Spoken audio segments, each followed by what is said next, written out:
paparannya hari ini. Terima kasih, Pak. Makasih Mbak Feby. Mbak Ruth Natalia, boleh dibantu share screen dulu. Mohon izin Mbak Feby, kami di jalan ya, nggak apa-apa ya. Iya, Bapak. Dari Pak Menteri ini tadi.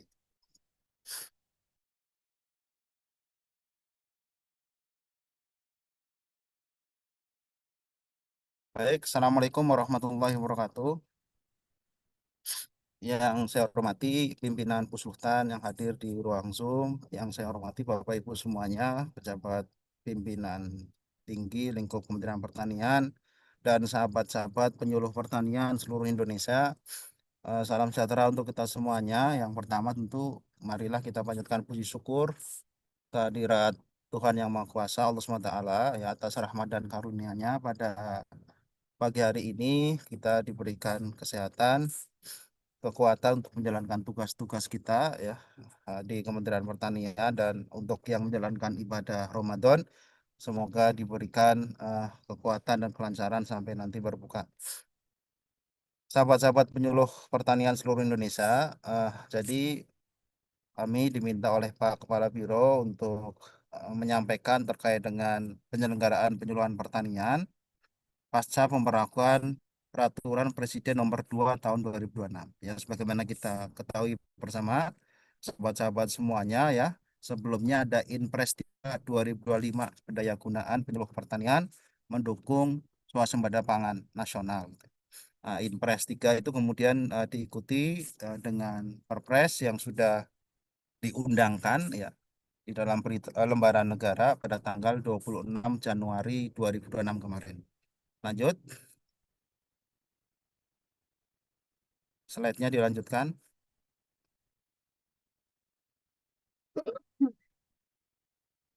Lanjut, Mbak Ruth.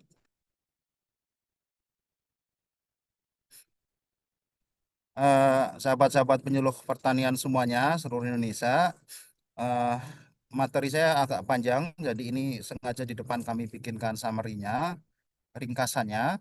Ya, yang pertama, eh, sahabat-sahabat penyuluh semuanya harus tahu ya dan memahami bahwa telah terbit Perpres 2 tahun 2006 ya, Perpres 2 tahun 2006 tentang urusan pemerintahan konkuren tambahan di bidang pertanian ya, yang mulai berlaku pada tanggal 26 Januari 2026.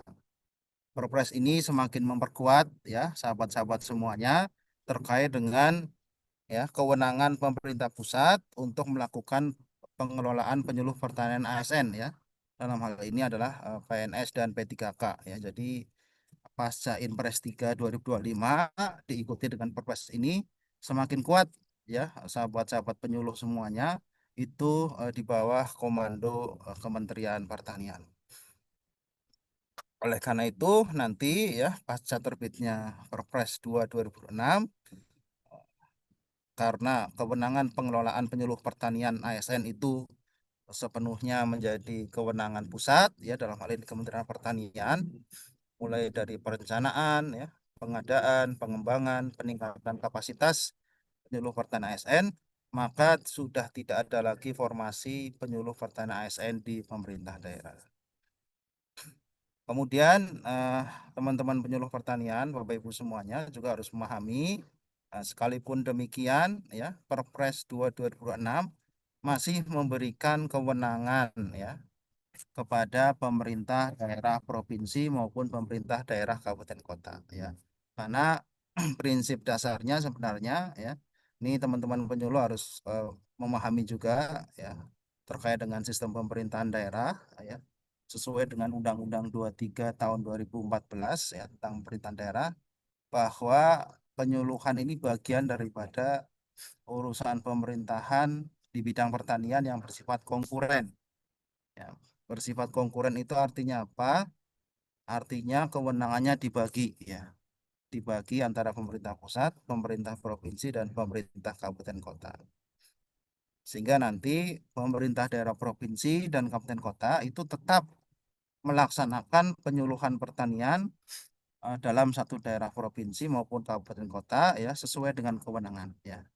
Jadi tetap nanti Dinas Pertanian kabupaten kota maupun provinsi itu melaksanakan penyuluhan pertanian dalam satu daerah yang menjadi kewenangannya. Teman-teman penyuluh semuanya dapat kami informasikan juga ya melalui Perpres 2 2006 ini eh, pemerintah daerah kabupaten kota juga harus melaksanakan kewenangannya. Salah satunya adalah melakukan pengelolaan aset dan fungsi kelembagaan penyuluhan pertanian kecamatan atau dalam hal ini adalah PPP dan kelembagaan penyuluhan pertanian desa ya atau Posludes untuk eh, penyuluhan pertanian ya. Jadi ini semakin diperkuat dengan Perpres ini ya bahwa kabupaten kota ya pemerintah dan kota tidak boleh ya mengalihfungsikan aset PPP ya untuk kepentingan di luar penyuluhan pertanian. Ini amanat daripada peraturan presiden. Bapak Ibu semuanya dapat kami sampaikan juga ya ini dari informasi yang kita kumpulkan dari Biro OSDMA ya Organisasi Sumber Daya Manusia Aparatur sampai dengan 13 Februari itu data PPL final yang dialihkan itu sebanyak 38.318. Di dalamnya ada komposisi PNS, ada P3K dan CPNS. Nanti sahabat-sahabat penyuluh semua akan dilakukan penilaian kinerja ya dengan bobot penilaian dibagi ya untuk sebanyak 40% itu dari kepala pusluh ya, kepala pusat penyuluhan, kemudian dari Balai Besar Penerapan Modernisasi Pertanian itu 40% dan dari pemilik iki mandat ya itu 20% ya. Mungkin ini nanti bisa kepala dinas gitu ya. Sebagai pemilik iki mandat itu tetap diberikan porsi untuk menilai teman-teman penyuluh pertanian semuanya. Jadi teman-teman yang sehari-hari ya bekerja di dinas ya harapan kami tetap menjaga hubungan baik ya dan tetap bersinergi berkoordinasi dengan kepala dinas dan unsur-unsurnya. Bapak Ibu semuanya, jadi nanti harapannya penyuluh pertanian ini akan melakukan beberapa kinerja utama. Salah satunya adalah pendampingan program-program utama Kementerian Pertanian ya. Dan saya yakin ini sudah berjalan selama ini ya, pendampingan laporan LTT, peningkatan produksi, hilirisasi perkebunan ya, kemudian pemanfaatan alsintan, pendampingan penyusunan ERDKK ya, elektronik definitif kebutuhan kelompok, rencana kebutuhan kelompok dan seterusnya ya. Nah, termasuk nanti pengawalan dan pendampingan CPCL bantuan pemerintah. Nah, ini menjadi apa namanya target yang akan dinilai oleh Pusluh, Kepala PRMP dan tadi ya Kepala Dinas dengan porsi masing-masing yang tadi saya sampaikan. Lanjut, teman-teman penyuluh pertanian se-Indonesia. Jadi teman-teman di samping harus memahami teknik penyelenggaraan penyuluhan pertanian ya karena teman-teman juga berada di daerah tentu menjadi penting ya untuk memahami pembagian urusan pemerintahan ya. Ya, ini untuk pegangan teman-teman sebelum kita nanti memahami apa sih isi daripada Perpres 2 tahun 2006 ya. Jadi teman-teman penyeluhan harus memahami bahwa urusan pemerintahan itu dibagi menjadi tiga. Yang pertama yang bersifat absolut, ya, yang bersifat absolut itu yang sepenuhnya menjadi kewenangan pusat, ya, pertahanan, keamanan, agama, justisi, politik luar negeri, moneter dan fiskal. Ya, ini sepenuhnya menjadi kewenangan pusat. Kalaupun ada UPT-nya di daerah itu UPT-nya bersifat vertikal, artinya dia menjadi UPT miliknya pemerintah pusat ya seperti halnya Kanwil itu yang menjadi sepenuhnya kewenangan pusat ya. Tidak dibagi ke daerah. Kemudian di situ ada urusan pemerintahan umum ya untuk melaksanakan presiden sebagai kepala pemerintahan. Kemudian yang di ujung yang terakhir ini ada urusan konkuren ya. Ya, urusan konkuren di sini diberi penjelasan ya, urusan pemerintahan yang dibagi antara pemerintah pusat dan daerah provinsi dan daerah kabupaten kota ya. Nah, pertanian, pertanian ini masuk di urusan konkuren yang bersifat pilihan, Bapak Ibu semuanya, ya. Yang bersifat pilihan. Nah, Bapak Ibu bisa lihat ya bahwa urusan konkuren itu dibagi lagi menjadi urusan wajib dan urusan pilihan, ya. Nah, untuk urusan wajib nanti dibagi lagi yang bersifat pelayanan dasar dan yang tidak bersifat pelayanan dasar. Contoh misalnya urusan wajib yang terkait pelayanan dasar itu urusan pendidikan. Urusan wajib yang sedangkan pertanian ya ini teman-teman harus ketahui, pahami itu masuk dalam urusan konkuren yang bersifat pilihan. Ya. Maksudnya apa? Nah, ini dijelaskan di sini nih. Urusan konkuren tadi kan dibagi ya antara pemerintah pusat, provinsi, kabupaten kota, ya masing-masing punya kewenangan. Kemudian urusan konkuren ini yang basis pada potensinya pertanian, ya maka urusan itu menjadi kewenangan daerah tertentu, ya. Sampai di sini bisa dipahami ya, adik-adik semuanya ya. Jadi ini pemahaman dasar mengenai sistem pembagian urusan ya. Sehingga nanti bisa menjadi bahan adik-adik semuanya ya. Jangan keliru seolah-olah nanti adik-adik beralih ke pusat seolah-olah sudah apa namanya eh, tidak bisa bersinergi lagi dengan daerah. Tetap ya, tetap bersinergi, berkoordinasi dengan daerah karena daerah tetap memiliki kewenangan untuk melaksanakan penyuluhan pertanian sesuai dengan daerahnya masing-masing. Lanjut, lanjut Mbak Ruth.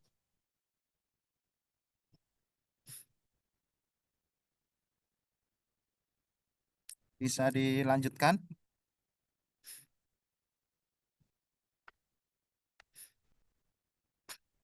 Teman-teman penyuluhan pertanian semuanya. Jadi ini prinsip pembagian urusan konkuren ya. Apa sih sebenarnya kewenangan pusat, apa kewenangan provinsi dan apa kewenangan kabupaten kota? Prinsip dasarnya adalah ya, kalau pusat ya urusan pemerintahan yang lokasinya lintas daerah, provinsi atau lintas negara. Nah, nanti yang provinsi oh, otomatis menyesuaikan ya urusan yang lokasinya lintas daerah kabupaten kota ya. Demikian pula yang kabupaten itu urusan pemerintahan yang lokasinya dalam daerah kabupaten kota. Kemudian usernya atau penggunanya itu adalah lintas daerah provinsi atau lintas negara itu yang pusat. Sementara yang provinsi ya urusan yang penggunanya itu lintas daerah kabupaten kota. Ya. Misalnya usaha perkebunan di bidang kelapa sawit misalnya, kalau dia melintasi usaha budidayanya ya kabupaten kota ya maka dia menjadi penerbitan izin usaha perkebunannya menjadi kewenangan provinsi.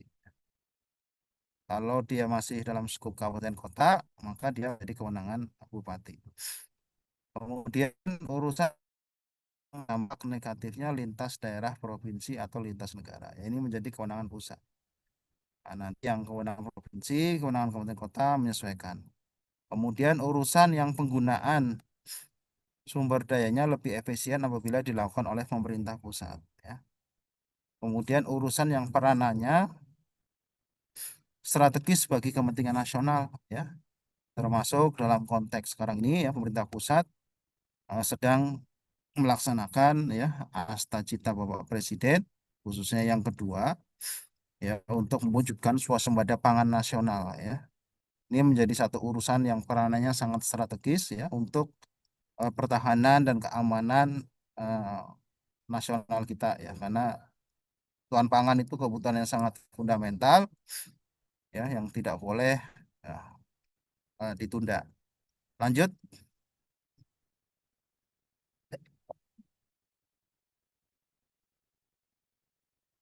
Nah, ini Bapak Ibu semuanya ya teman-teman penyuluh, ini substansi Perpres 2 tahun 2006 ya.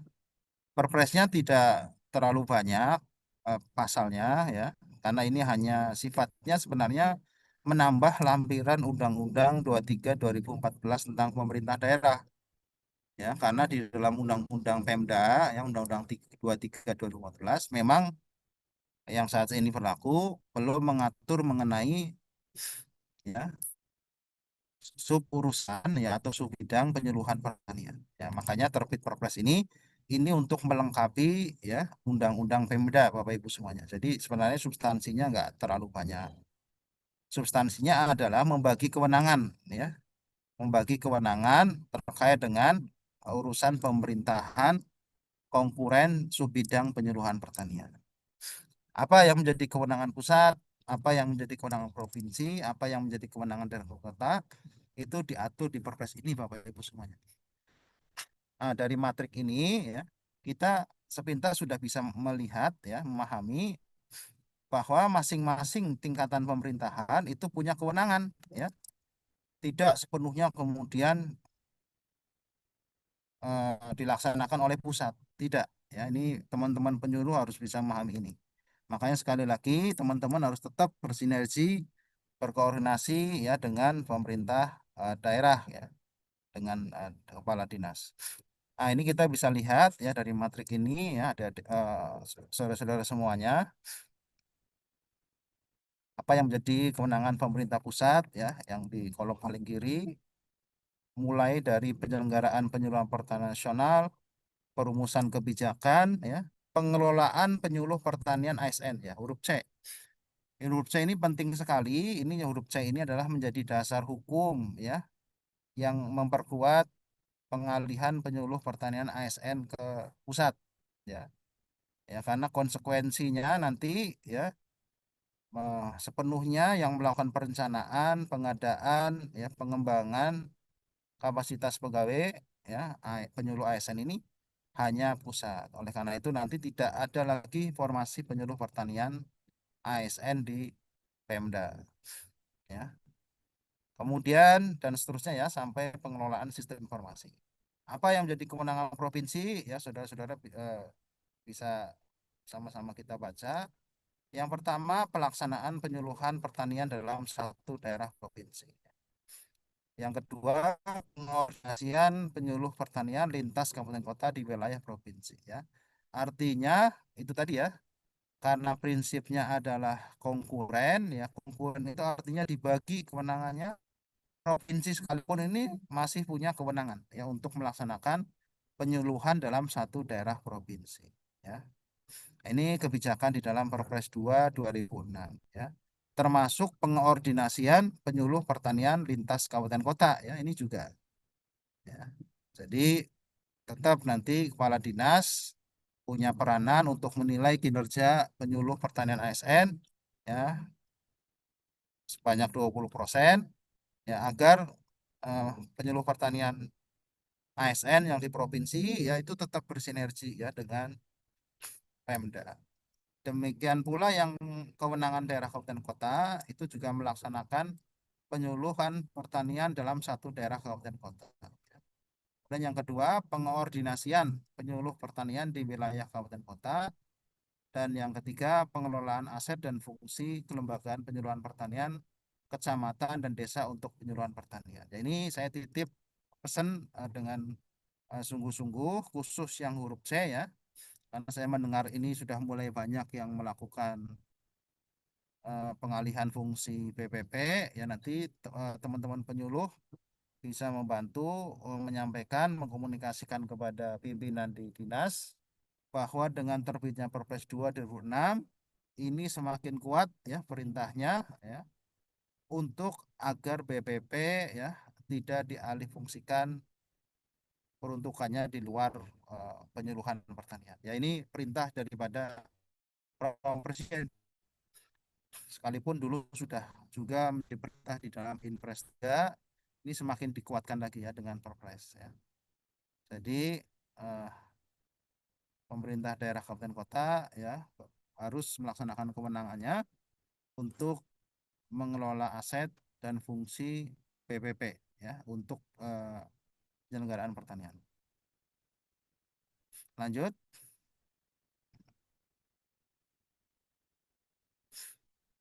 saudara-saudara semuanya ya, sahabat-sahabat penyuluh semuanya. Jadi nanti karena Perpres ini masih bersifat umum, ya Perpres itu hanya mengenai kewenangan yang dibagi antara pusat, provinsi, kabupaten kota, maka ya penjabaran daripada Perpres itu nanti akan diatur di dalam Kepmendagri ya, keputusan Menteri Dalam Negeri yang mengatur mengenai klasifikasi, kodifikasi dan nomenklatur perencanaan pembangunan serta keuangan daerah. Ya, nanti di sana diatur ya, dijabarkan ke dalam program ya, kegiatan, subkegiatan, kinerja, indikator, satuan ya, daripada penyelenggaraan penyuluhan tadi ya.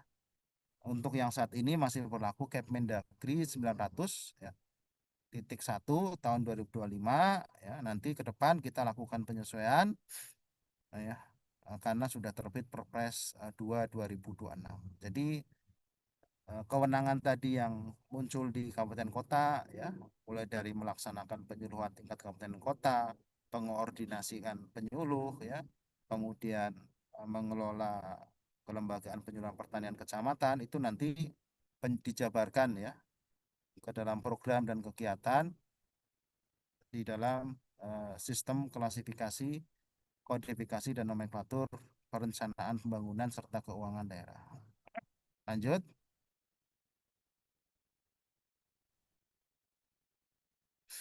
Ah, ini konsep penjabarannya ya, konsep penjabarannya ini masih konsep.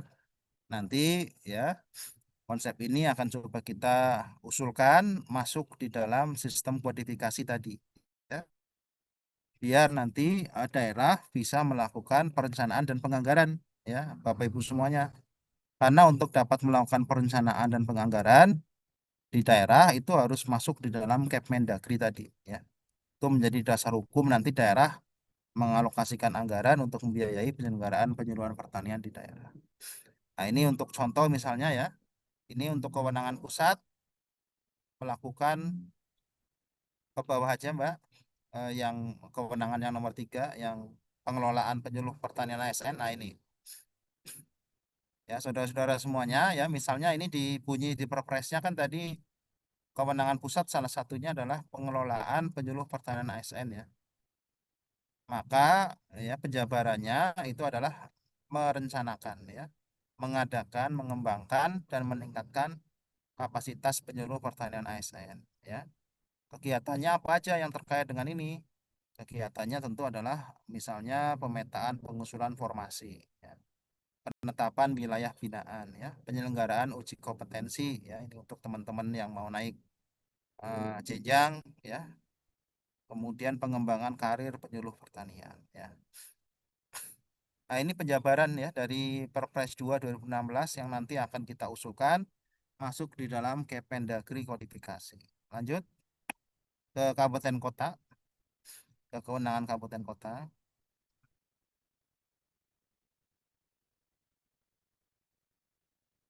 Pak Febi suaranya cukup kencang ya. Ini ada yang minta dikencangin, ini sudah full banget ini. Cukup bisa Bapak didengar ya Mbak Febi ya suaranya ya. bisa, Bapak. Oke. Saya lanjutkan ya Bapak Ibu semuanya ya, sahabat-sahabat penyuluh. Ini jadi misalnya penjabaran untuk kewenangan kabupaten kota ya. Kabupaten kota sesuai dengan Perpres 2 2006 itu punya kewenangan untuk melaksanakan penyuluhan pertanian dalam satu daerah kabupaten kota. Ya, penjabarannya seperti apa? Ya, penjabarannya ya, satu, mengordinasikan pelaksanaan penyuluhan pertanian kabupaten kota. Ya.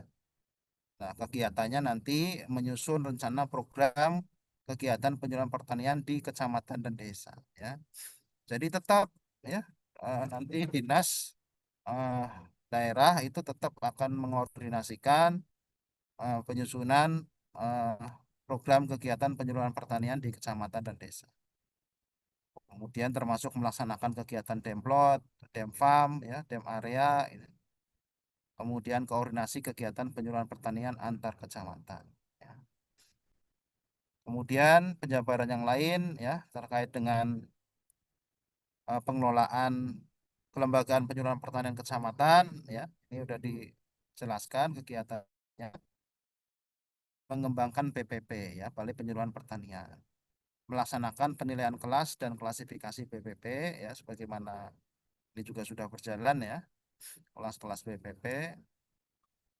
Kemudian fasilitasi pembentukan, pemanfaatan dan pengelolaan BPP. Ini yang tidak kalah pentingnya penyediaan sarana prasarana penyuluhan pertanian di kecamatan dan desa. Ya, jadi meskipun secara apa namanya administrasi kepegawaian Bapak Ibu sudah beralih menjadi pegawai pusat ya Perpres 2 2026 masih ya memerintahkan kepada dinas daerah kabupaten kota untuk eh, mengelola aset dan fungsi BPP Bapak Ibu semuanya. Ya, jadi termasuk penyediaan sarana dan prasarananya itu tetap ya ada peran daripada dinas kabupaten kota. Lanjut,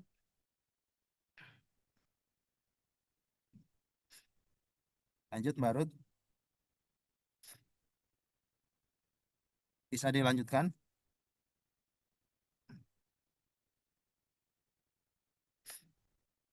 Nah ini Inpres 3 2025 ya tadi ya.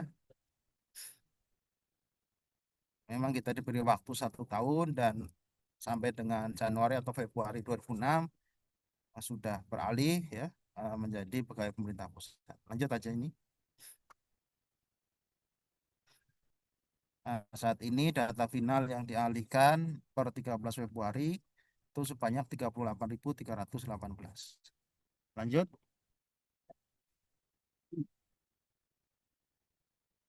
Nah, komposisinya ada 21.166 ya PNS, 15.557 P3K, kemudian CPNS 1.595. Ya ini nanti akan didorong, difasilitasi gitu ya teman-teman penyuluh dengan Biro SDMA ya untuk melakukan untuk apa melakukan diklat dasar gitu ya agar segera nanti diproses menjadi PNS. Lanjut, ini juga sudah dibentuk ya Bu Febi ya, Bapak Ibu dari Pusultan ya, terkait dengan sih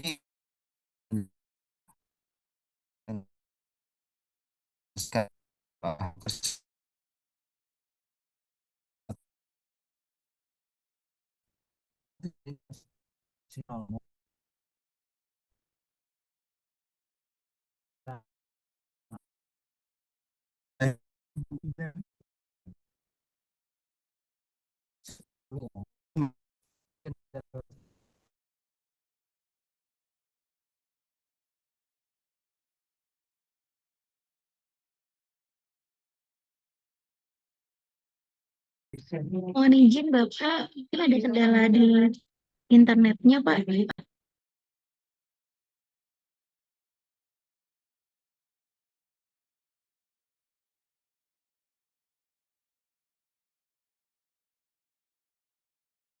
Mohon maaf tadi keluar ya, Mbak Febi ini udah masuk Ya, lagi ya? ya Sudah Pak, masuk? barusan sudah lancar lagi nih. Oke.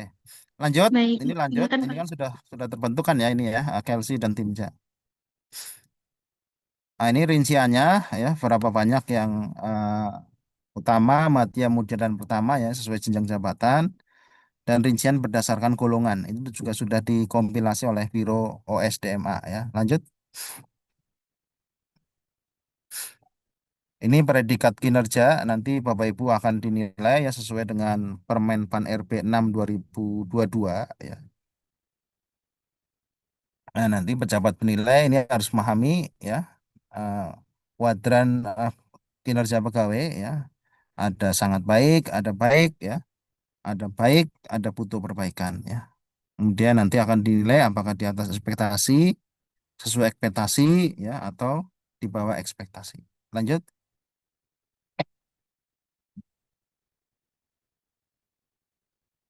Nah, ini rinciannya ya.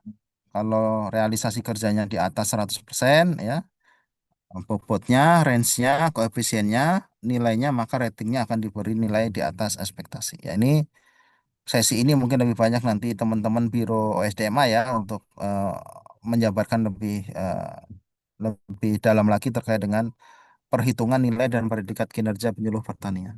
Lanjut. Nah, ini yang tadi saya sampaikan ya. Jadi nanti bobot penilaiannya tetap ada diberi kewenangan Pusluh 40% ya, PBRMP 40% dan 20% ini pemilik izin mandat ya, indikator kinerja individu mandat ya. Ini dalam hal ini adalah dinas ya. Jadi tetap saudara-saudara semuanya nanti tetap berkoordinasi dan bersinergi dengan dinas masing-masing. Karena dinas nanti akan tetap punya peranan untuk menilai Bapak Ibu semuanya. Lanjut. Nah, ini yang terakhir Bapak Ibu ya, ini beberapa tugas pertanian, tugas penyuluh pertanian ya dalam pendampingan program utama Kementerian Pertanian. Saya kira ini sudah berjalan ya, mulai dari laporan LTT ya, luas tambah tanam, peningkatan produksi, hilirisasi perkebunan ya, kemudian penyediaan benih bibit, pemanfaatan alsintan ya, baik prapanen maupun pasca panen, kemudian pendampingan ERDK ke pupuk subsidi, kemudian survei lokasi cetak sawah rakyat, IRPOM ya, irigasi pemompaan, penderasan materi dan informasi pembangunan pertanian, kemudian pendampingan PP ya, Brigade Pangan dan KEP lainnya, lembaga ekonomi petani lainnya, dan pengawalan pendampingan eh, calon petani calon lokasi ya atau CPCL bantuan pemerintah. Bu Feby, saya kira itu yang bisa saya sampaikan. Memang perpresnya sebenarnya substansinya nggak terlalu banyak karena hanya mengatur pembagian kewenangan antara pemerintah pusat, provinsi, dan kabupaten kota. Ya, sekaligus ini semakin memperkuat ya kebijakan kebijakan pemerintah untuk eh, mengalihkan penyuluh pertanian ASN ke pusat, sekaligus juga mengatur bahwa provinsi dan kabupaten kota tetap memiliki peranan ya untuk melaksanakan penyuluhan di daerah ya sesuai dengan kewenangannya, yang termasuk dapat mengordinasikan ya penyuluh pertanian. Oleh karena itu, eh, saya beberapa kali mengingatkan ya penyuluh pertanian tetap harus bersinergi ya, tetap harus berkoordinasi ya dengan dinas tempat ya, sesuai dengan eh, prinsip eh, konkuren ya yang diatur di Perpres 2 2006 bahwa kewenangan subbidang penyuluhan ini dilakukan eh, secara terbagi ya antara pusat, provinsi dan kabupaten kota. Jadi tidak semuanya diambil alih oleh pusat gitu. Demikian Bu Feby, kurang lebihnya saya mohon maaf. Wallahul muwaffiq ila aqwamit thoriq. Nasrul minallah wa fathun qarib. Assalamualaikum warahmatullahi wabarakatuh. Waalaikumsalam warahmatullahi wabarakatuh. Terima kasih kami ucapkan kepada Bapak Dr. Haji Kurnia Darmawan selaku Ketua KLC Penyusunan Perundang-undangan 2 dari Biro Hukum atas paparan sosialisasi Perpres nomor 2 yang sudah dilakukan hari ini. Baik, kita lanjutkan berikutnya. Mohon izin untuk Bapak Kapus dulu. Apakah sudah hadir Bapak? Baik, Baik, Bapak Kapus. Mari sama-sama kita dengarkan arahan dari Bapak Kapus. Dipersilakan. terima kasih Bu Feby. Bismillahirrahmanirrahim. Assalamualaikum warahmatullahi wabarakatuh.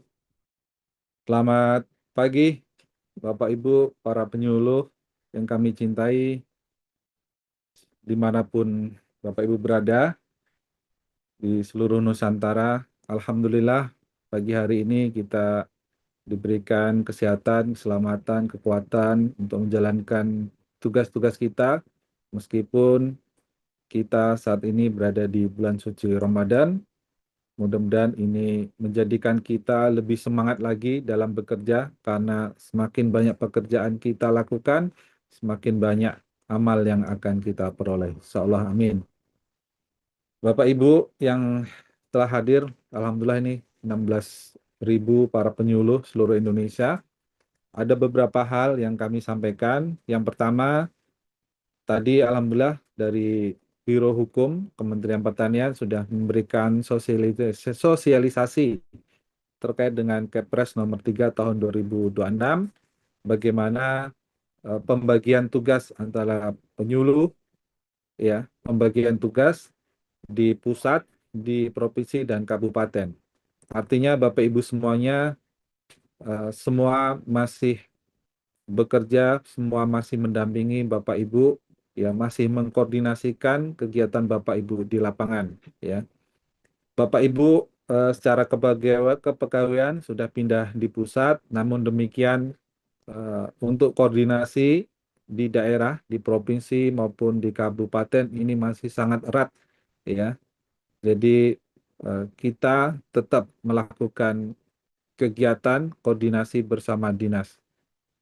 Selanjutnya, Bapak Ibu yang kami hormati, kami hari ini atau esok sudah akan memberikan surat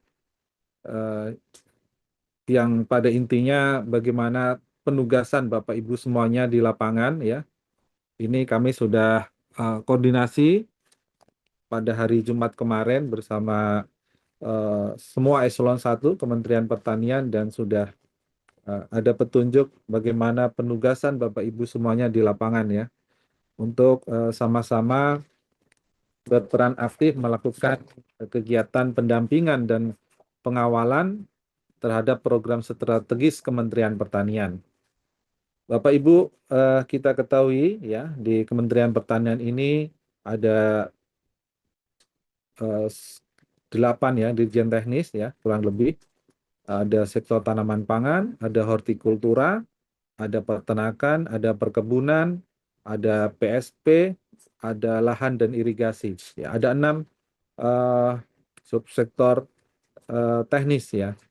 Nah, selanjutnya Bapak Ibu semuanya kami mohon nanti untuk mengawal di komoditas subsektor yang kami sebutkan tadi ya.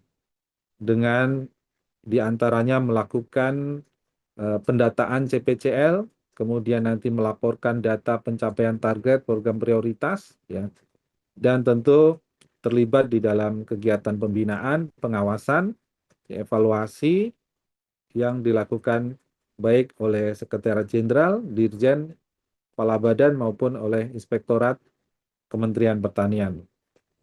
Selain itu, Bapak Ibu semuanya, para penyuluh juga melakukan pengawalan pendampingan terhadap bantuan pemerintah ya yang disampaikan kepada petani serta pengawalan dan pendampingan penyaluran pupuk bersubsidi.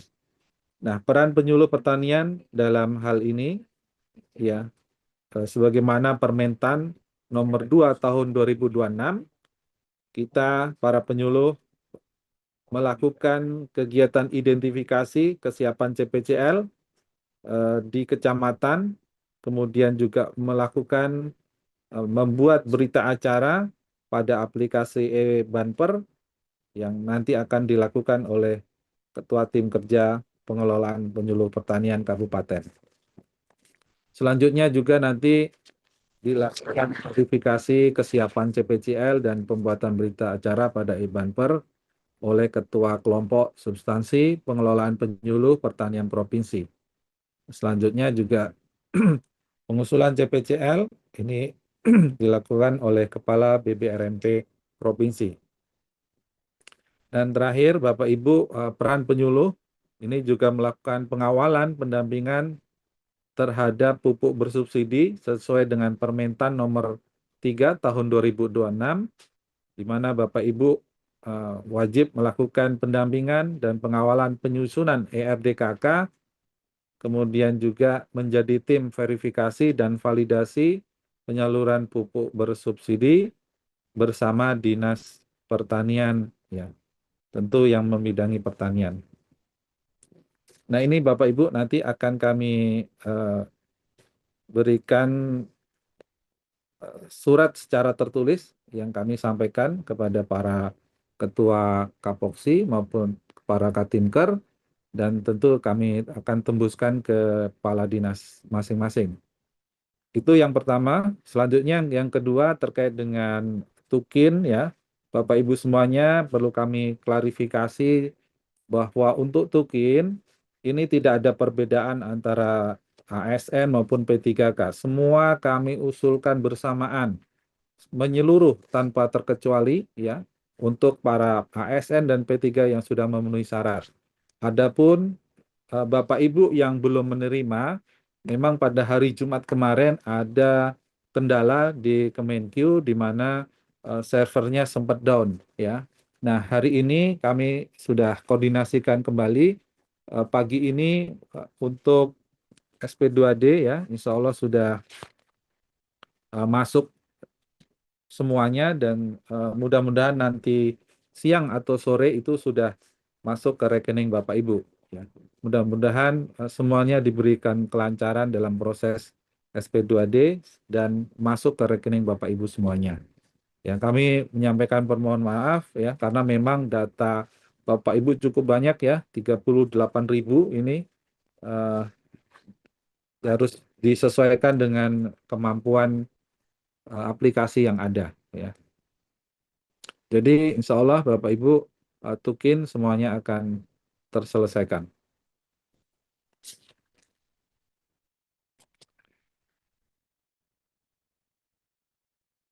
Selanjutnya informasi Bapak Ibu, ini kami melihat laporan dari media sosial ya Bapak Ibu sudah kurang lebih hampir 31.000 penyuluh yang sudah memberikan laporan akun medsosnya dan rata-rata untuk Instagram maupun TikTok itu kurang lebih punya follower 500. Nah, ini masih perlu ditingkatkan ya Bapak Ibu semuanya.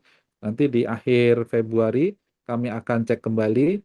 Mudah-mudahan masing-masing bisa mencapai 1.000 follower minimal. Ini penting sekali Bapak Ibu mengingat saat ini Kementerian Pertanian ya dalam 1 dekade terakhir ini sudah bekerja luar biasa untuk sektor pertanian ya, baik anggaran maupun kerja-kerja di lapangan ini sudah terlihat ya. Jadi Bapak Ibu di sini mempunyai peran yang sangat penting untuk memberikan informasi ya kepada masyarakat terkait dengan capaian kinerja Kementerian Pertanian dan juga program-program kerja ya, kebijakan-kebijakan pemerintah. Selanjutnya kami juga akan meminta, ini saya melihat cukup kreatif ya Bapak Ibu penyuluh luar biasa di media sosial ya, bagaimana pemanfaatan AI untuk mendukung kinerja Bapak Ibu dalam mengedukasi ya para petani, masyarakat ya terkait kegiatan pertanian. Ini menarik dan kami akan meminta Bapak Ibu yang memposting apakah itu bentuk informasi di lapangan terkait kebutuhan petani ya berupa infografis ya. Ini kalau sudah dilihat 1.000 orang lebih berarti ini sudah bagus ya. Nah, untuk itu nanti akan kami coba buatkan Google Form ya Bapak Ibu yang sudah memiliki viewer di atas 1.000 untuk postingannya terkait dengan edukasi Bapak Ibu menggunakan infografis. Ini nanti akan kita lihat. Kita akan berikan apresiasi ya, Bapak Ibu semuanya. Nanti tolong Bu Feby bisa memberikan Google Form. Ini untuk memicu Bapak Ibu semuanya. Saya rasa itu Bapak Ibu beberapa informasi yang dapat kami sampaikan. Sekali lagi terima kasih atas kerja kerasnya. Mari kita terus semangat. Sehat selalu Bapak Ibu semuanya. Dan sekian.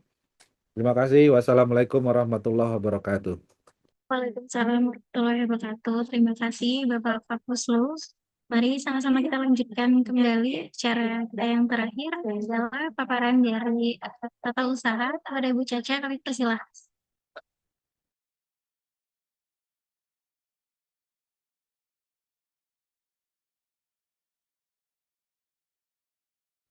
Baik, terima kasih atas waktunya. Assalamualaikum warahmatullahi wabarakatuh. Yang kami hormati dan kami banggakan Bapak Kepala Pusat Penyuluhan Pertanian, Bapak Aji Kurnia dari Biro Hukum, Bapak Ibu Ketua Kelompok Substansi di lingkup Pusat Penyuluhan Pertanian maupun di Provinsi, Bapak Ibu Ketua Tim Kerja di lingkup Pusat Penyuluhan Pertanian maupun juga di Provinsi dan Kabupaten Kota, serta yang kami banggakan rekan-rekan, saudara-saudara dari penyuluh pertanian. Izin kami menambahkan pada apel pagi hari ini, mudah-mudahan Bapak dan Ibu masih tetap semangat ya sambil menjalankan ibadah puasa, tetap berproduktif, bekerja, eh, termasuk juga di lapangan. Bapak dan Ibu terkait administrasi mungkin yang akan kami tambahkan terkait administrasi keuangan maupun juga administrasi kepegawaian. Yang pertama tadi terkait Tukin, Bapak Ibu. Tukin sebetulnya tadi sudah dijelaskan dan ditegaskan oleh Pak Kapusluh, ya. Mohon kesabarannya Bapak Ibu. Insya Allah hari ini eh, secara bertahap ya Bapak Ibu, secara bertahap ada proses waktu dan sesegera mungkin akan masuk ke rekening Bapak dan Ibu. Dan mungkin izin kami menambahkan, Tukin diberikan, kami tadi melihat di Q&A ini banyak sekali pertanyaan terkait administrasi keuangan dan kepegawaian. Mungkin di kesempatan ini kami akan menyampaikan beberapa informasi yang mudah-mudahan bermanfaat dan bisa menambah pemahaman Bapak Ibu ya, sehingga tidak ada lagi kesimpang siuran informasi terkait administrasi keuangan khususnya. Untuk Tukin, Bapak Ibu, Tukin ini diberikan bagi PNS dan P3K. Tidak ada diskriminasi selama Bapak Ibu berstatus PNS dan P3K di bawah Kementerian Pertanian, Bapak Ibu berhak mendapatkan tunjangan kinerja ya yang disesuaikan dengan grade dan jabatan Bapak Ibu semua. Nah, tadi sudah dijelaskan, disampaikan oleh Pak Kapus bahwa Tukin yang tahap kedua sedang berproses. Ini sudah finalisasi, Bapak Ibu. Finalisasi 276 di tahap kedua ini akan dilakukan pembayaran Tukinnya. Jadi, sekali lagi kami mohon kesabaran dan sebetulnya di tahap kedua ini porsinya lebih banyak adalah PNS. Ya Bapak Ibu, 216 orang itu dari PNS, sedangkan P3K-nya hanya sekitar 20% ya Bapak Ibu. Jadi mohon ditunggu saja secara bertahap karena ini ada proses administrasi yang melibatkan juga dari Kementerian Keuangan maupun juga dari pihak perbankan sehingga kami mohon sekali lagi kesabaran dari Bapak Ibu untuk menunggu kehadiran Tukin di rekening Bapak Ibu. Ya. Kemudian yang kedua, kemarin minggu lalu kami sudah menyampaikan link untuk pengisian, link Google Form untuk pengisian ketidaksesuaian nominal Tukin, ya sesuai dengan grade dan jabatan dan grade-nya, dan juga ketidaksesuaian atau belum menerima gaji di bulan Januari dan Januari dan Februari. Ya, jadi ada 2 Januari dan Februari. Nah, cukup cukup banyak kami menerima yang ketidaksesuaian Tukin. Lagi-lagi Bapak Ibu, ini perlu proses waktu penyesuaian ya, dikarenakan memang jabatan yang tidak sesuai semula ada ketidaksesuaian jabatan di dalam aplikasi CASN dengan dokumen yang dimiliki Bapak Ibu. Ada yang sudah naik jabatannya namun tidak terupdate di CASN dan ini sebetulnya dilakukan generate Bapak Ibu, dilakukan generate oleh Biro OSDMA. Kami sudah menerima semua data-datanya dan akan kami proses bersama dengan teman-teman di Sekretariat Badan maupun juga di Biro OSDMA. Sekali lagi kami mohon kesabarannya Bapak Ibu ya untuk menunggu proses waktu ini. Kemudian ada pertanyaan tadi kenapa keluarga tidak bisa masuk dan masih gajinya masih berstatus single. Betul, Bapak Ibu. Tunjangan keluarga tidak bisa dirapelkan, ya. Yang bisa dirapelkan hanya gaji pokok dan tunjangan jabatannya. Tunjangan fungsional, tunjangan jabatan fungsional yang melekat di gaji. Nah, sehingga untuk tunjangan keluarga itu tidak bisa dirapelkan, Bapak Ibu. Nah, ada lagi pertanyaan terkait paket data ya. Izin mungkin kami menginformasikan juga untuk paket data. Kembali lagi Bapak Ibu, saat ini sedang diproses secara bertahap karena puluhan ribu yang harus disalurkan untuk paket data. Teman-teman dari Sekretariat Badan yang memang sebagai eksekutor ya untuk pengiriman paket data ini masih memproses Bapak Ibu, masih memproses ke nomor HP Bapak Ibu semua. Jadi sekali lagi kami mohon kesabaran untuk menunggu. Nah, itu terkait administrasi keuangan. Untuk administrasi kepegawaian, beberapa hal yang ingin kami sampaikan. Yang pertama, bagi Bapak Ibu yang pensiun atau TMT pensiun di Februari, di Januari, Februari, dan Maret ya. Saat ini memang kami di Pusat Penyuluhan Pertanian baru menerima sekitar kurang lebih 50 orang perteknya yang sudah keluar dari BKN. Jadi pertek ini menjadi syarat wajib untuk dikeluarkannya SK pensiun Bapak Ibu semua yang sudah pensiun. Nah, pertek ini dibuatnya oleh BKN Bapak Ibu. Jadi kami mohon kesabarannya untuk Bapak Ibu yang menunggu SK pensiun dan juga SKPP-nya. Kemarin ada yang menanyakan kepada kami SKPP. SKPP itu baru bisa dikeluarkan saat Bapak Ibu sudah menyelesaikan semua pembayaran. Artinya Bapak Ibu sudah menerima semua hak-hak yang terkait administrasi keuangan dari Kementerian Pertanian. Selama Bapak Ibu belum selesai menerima gaji, tukin, uang makan, dan lain sebagainya, SKPP tidak bisa dikeluarkan terlebih dahulu, ya. Sehingga mohon ditunggu nanti saat semua sudah selesai yang berhubungan dengan administrasi keuangan, pembayaran selesai, baru Bapak Ibu bisa menerima SKPP. Ya, SK pensiun akan dikeluarkan oleh Biro OSDMA. Ya, jadi ini juga membutuhkan proses ya, Bapak Ibu. Kemudian yang kedua, kenaikan pangkat. Kenaikan pangkat sebagian sedang menunggu prosesnya ya. Prosesnya saat ini sedang menunggu di TTE oleh Bapak Sekretaris Badan. Ya, jadi tidak di kami di Pusluh, namun prosesnya di Sekretariat Badan. Sehingga kami mohon Bapak Ibu juga bisa menunggu apa kesabarannya untuk menunggu proses ini. Kemudian P3K mungkin perlu kami ingatkan kembali, P3K tidak mendapatkan pensiun. Dan tadi saya melihat di Q&A batas terkait pertanyaan masa pensiun ya, masa pensiun untuk P3K. BUK atau batas usia kontrak Bapak Ibu yang berstatus P3K adalah di umur 58 tahun ya Bapak Ibu. Mohon ini bisa dicermati dan dipahami bagi Bapak Ibu yang berstatus P3K. Kemudian terkait SKP. Pertanyaan yang dari kemarin juga masuk ke kami dan juga kami lihat di kolom chat dan Q&A.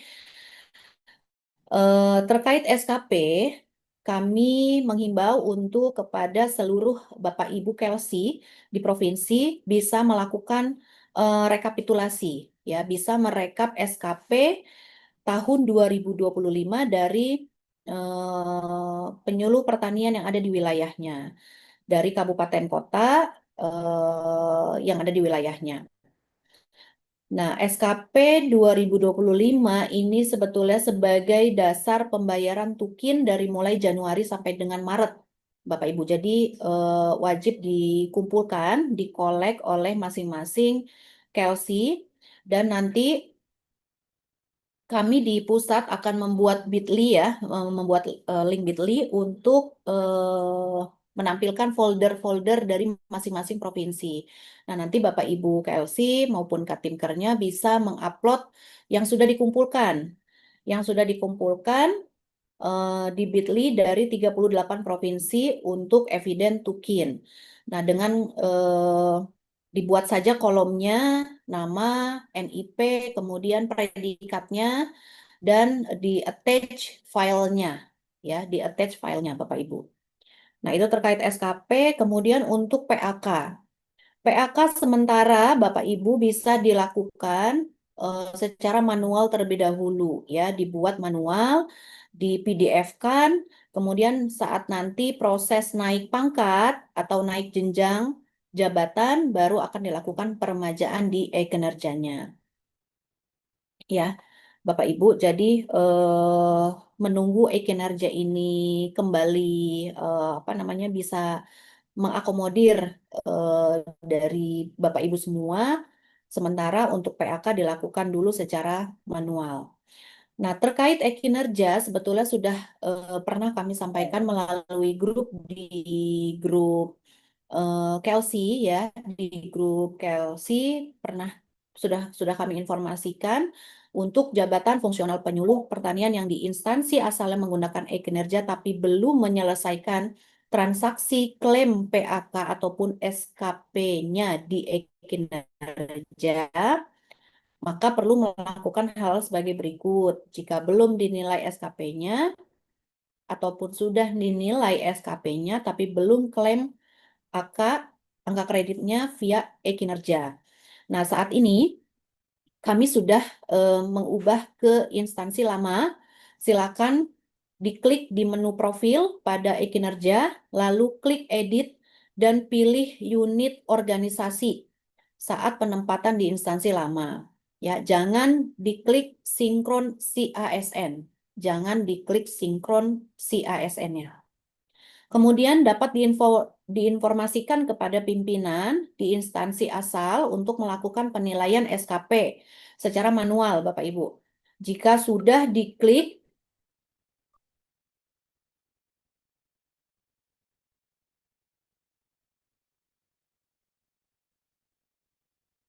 ya, jika sudah dinilai, klik kirim CASN di tombol penilaian. Kemudian selanjutnya klaim PAK di fitur angka kredit sampai di TTE dokumen PAK atau dokumen tanda tangan basahnya diunggah di e-kinerja. Kemudian lakukan klik sinkron AKSI ASN, dapat dicek di akun My ASN masing-masing pada menu layanan ASN, update data, kemudian riwayat angka kredit jika memang riwayat angka kreditnya sudah berhasil mengalir. Nah, terakhir kembali ke menu profil, lalu klik sinkro si ASN untuk mengembalikan data ke Kementan. Ya, Bapak Ibu mungkin bisa dipelajari. Nanti kami juga akan mengulang lagi untuk mengirimkan terkait pertanyaan terkait e-kinerja ini. Kemudian ada pertanyaan mutasi saat ini apakah sudah bisa? Belum bisa, Bapak Ibu. Mutasi saat ini belum bisa dilakukan karena kami khawatir apabila nanti ada yang memaksa melakukan mutasi, maka akan datanya akan berantakan lagi. Ya. Kemudian pertanyaan uang makan. Uang makan nanti akan dihitung basisnya dari kehadiran yang melalui G-Form yang sudah diberikan kepada Bapak Ibu ya. Dan saat ini masih dalam proses rekapitulasi. Kemudian terkait penyesuaian ijazah akan dilakukan ujian KPPI. Ya, medianya input melalui link 3G form yang sudah pernah diberikan dan nanti akan diproses secara berjenjang oleh tim di Sekretariat Badan. Kemudian terakhir, informasi yang kami ingin sampaikan terkait BPJS, Bapak Ibu. BPJS saat ini sedang diproses bertahap dokumen jadi gini, untuk mengusulkan BPJS, Bapak Ibu, dokumen yang dibutuhkan itu adalah SPM gaji, slip gaji, dan SP2D. Nah, nanti 3 dokumen ini akan disatukan dengan data pribadi Bapak Ibu semua yang ada di G-Form, ya, by NIK. Nah, setelah disatukan, baru kami bisa mengupload atau mengajukan ke BPJS-nya, sehingga ini prosedur dan membutuhkan proses waktu, Bapak Ibu. Jadi mohon ditunggu saja terkait BPJS.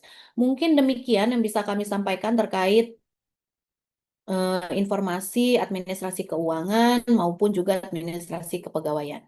Itu saja demikian. Assalamualaikum warahmatullahi wabarakatuh. Kami kembalikan ke Mbak Feby.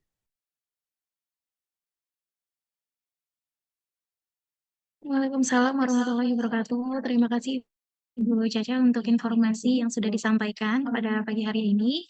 Dan mengingat kita waktunya sudah pukul 9:20 waktu Indonesia bagian Barat. Untuk itu, terima kasih untuk seluruh para penyuluh dan juga KLC, Kapinker, serta seluruh lingkup pusat penyuluhan pertanian yang sudah hadir pada apel pagi hari ini. Tetap semangat untuk melakukan segala program dari pertanian dan juga semangat melaksanakan ibadah puasa untuk yang melaksanakan. Saya Feby mau pamit undur diri. Mohon maaf apabila masih ada kesalahan kata dan kita akan perbaiki di lain hari. Akhir kata, Assalamualaikum warahmatullahi wabarakatuh. Mohon izin Bapak dan Ibu, saya tutup apel pagi pada pagi hari ini. Terima kasih Bapak Ibu, terima kasih.